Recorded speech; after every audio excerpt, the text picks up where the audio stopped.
Et on parle d'immigration clandestine. Ibou, 13 personnes d'une même famille à Thiaroye périssent en mer. Exactement, Sokhna Nata, ils sont 13 personnes d'une même famille, dont 4 femmes, parties en mer depuis le 9 octobre.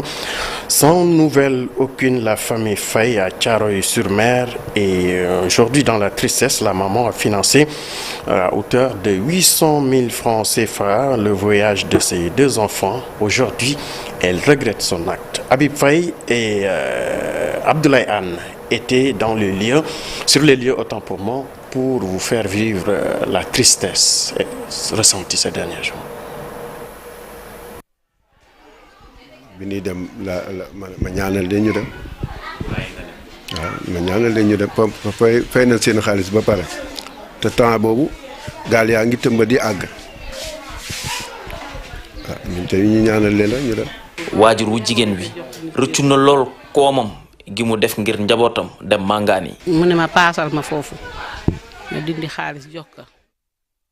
Toutes nos excuses, vous allez certainement suivre cet élément en français tout à l'heure ou en Wolof. Lors de notre prochaine édition, on parle de tout à fait autre chose, Ibou, entre les murs du droit, Aïssata Tall Sall et les procureurs, premiers échanges pour une justice de qualité. Exactement, et l'objectif de cette réunion était donc de tisser les liens officiel avec les procureurs tout en exposant sa vision ainsi que sa feuille de route en vue d'une meilleure application de la politique pénale. Dans son adresse au chef de parquet, la garde des Sceaux a exprimé ainsi son souhait de voir la justice sénégalaise évoluer comme un pilier respectable et respecté de la société. Elle dit vouloir façonner la pratique judiciaire pénale de manière qu'elle soit conforme aux attentes des citoyens sénégalais. À la suite, donc, les procureurs ont manifesté leur disponibilité de collaboration, exposé leurs attentes et besoins de fonctionnement en vue de satisfaire les impératifs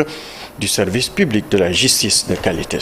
Et on parle de la finalisation des activités pédagogiques de l'Université Cheikh Anta Diop de Dakar pour l'année 2022-2023. Donc ces activités se feront en distanciel avec l'accompagnement du rectorat. C'est une décision du conseil académique. Exactement, et cette instance a décidé également de la poursuite des travaux du comité de sécurité élargi au fond d'une proposition d'un apport sur le scénario de reprise en présentiel en tenant compte de l'évolution de l'environnement sécuritaire au plus tard le 30 octobre 2023. Les enseignements ont été suspendus à l'UCAD à la suite du saccage donc en juin dernier de certains de ces locaux lors des manifestations ayant suivi la condamnation du leader de l'ex-Pastef Ousmane Sonko.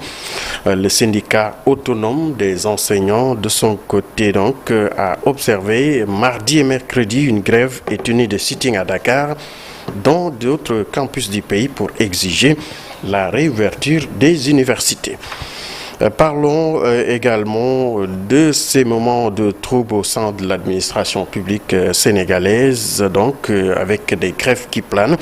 Une décision qui émane donc du collectif interministériel des agents de l'administration. Ce collectif compte donc environ 300 000 fonctionnaires et dénonce ce qu'il appelle l'inégalité dans le paiement des indemnités. C'est un compte rendu signé Aminata Mbaresso, les images de Modidio. Autour de cette table, des travailleurs affiliés au collectif interministériel des agents de l'administration sénégalaise. En conférence de presse, ils veulent un traitement équitable dans l'octroi des indemnités de logement, des correctifs qui doivent être apportés au cours de l'élaboration du budget 2024, selon toujours ce collectif. Que nous ne pouvons pas comprendre que les agents de l'État, qui sont au nombre de 170 000, les 140 000 disposent ce qu'on appelle une indemnité de logement, représentant 88%, alors que donc les 12% composés donc des interministériels, c'est-à-dire 18 ministères, au nombre de 30 000 agents, n'en disposent pas. Cela vraiment est inacceptable et inadmissible. Donc cette inéquité salariale au niveau de la fonction publique, donc l'État doit corriger ça. Outre cette requête, ces agents de l'administration publique sénégalaise disent également subir les lenteurs administratives liées à leur reclassement. Vous savez, dans la fonction publique, les agents, s'ils sont recrutés en une hiérarchie inférieure, ils vont aller faire des formations. Arriver avec des diplômes, ils ont énormément de difficultés pour être reclassés parce que les écoles dont ils ont effectué leur formation n'avaient pas d'habilitation. Ces habilitations, c'est le ministère de l'Enseignement supérieur qui les délivre. Donc récemment, le ministère de l'Enseignement supérieur a délivré une vingtaine d'habilitations datant de 2021. Cela donc ne prend pas en compte les dates antérieures où beaucoup d'argent se situe entre ces fourchettes. Une journée de sensibilisation au niveau des 18 ministères concernés, acte 1 de leur plan d'action. Le 23 novembre, nous allons véritablement faire une marche au niveau national pour fustiger, n'est-ce pas, ce qu'on appelle 2 poids 2 mesures. Et dans toutes ces perspectives, si encore l'État fait la sourde oreille, nous allons vers ce qu'on appelle une paralysie totale de l'administration sénégalaise. La question des indemnités de risque pour les chauffeurs de l'administration publique, autre point abordé pour ce collectif, cette vieille promesse du chef de l'État doit être mise en application. Merci Aminata Mbaresso et Ibou Diouf. On reparle de l'immigration clandestine avec ces 13 personnes d'une même famille à Thiaroye qui sont décédées en mer. Exactement. Elles sont 13 personnes d'une même famille, dont 4 femmes parties en mer depuis le 9 octobre dernier. Sans nouvelle aucune, la famille Faye à Thiaroye est aujourd'hui plongée dans la tristesse, et surtout la maman qui a financé le voyage de ses 2 enfants. Retour sur les lieux avec ce reportage signé Abi Faye, les images de Abdoulaye. Le 9 octobre, une date inoubliable pour la famille Faye de Thiaroye-sur-Mer. 13 membres de cette fratrie sont en mer. Depuis, aucune nouvelle. Ils ont dit à leur mère qu'ils allaient en Espagne par voie maritime. Ils me l'ont tardivement dit le même jour. Et j'ai prié pour eux. Ils avaient déjà versé leur argent. Que faire d'autre?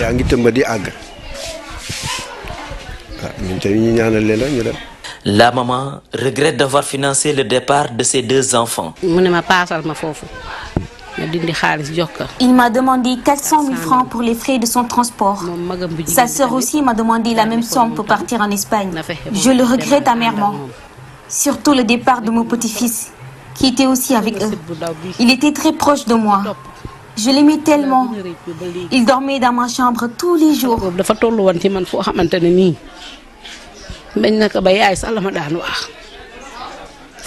Je suis la principale responsable. À cause de moi, ils sont partis. Je n'ai jamais été d'accord avec le voyage en mer.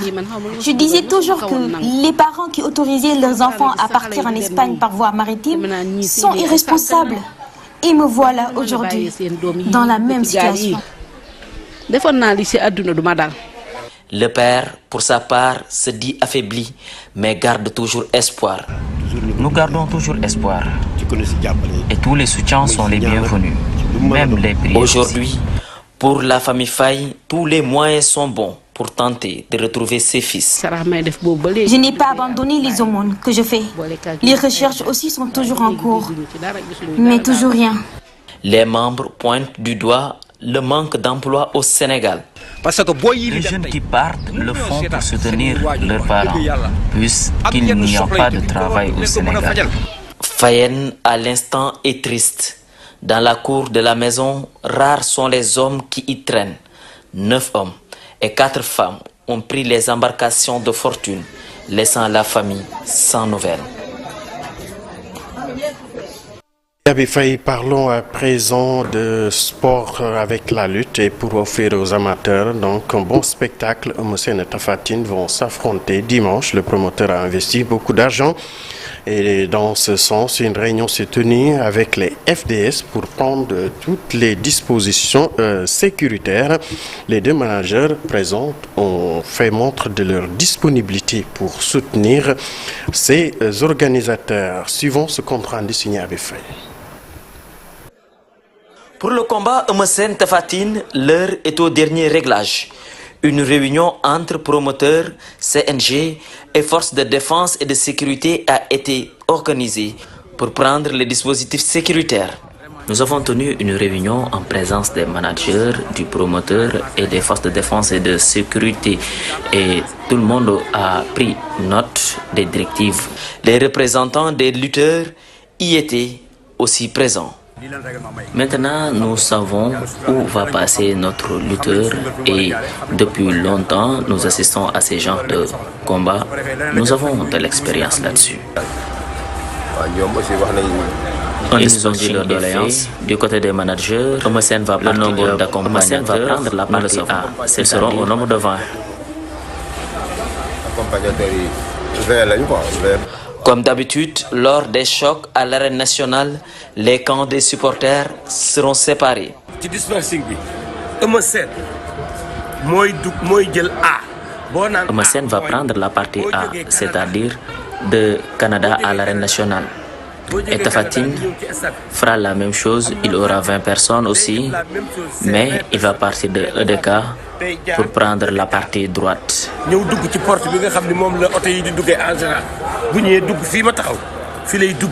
Le promoteur, après des années en retrait, annonce un grand show pour son retour. Le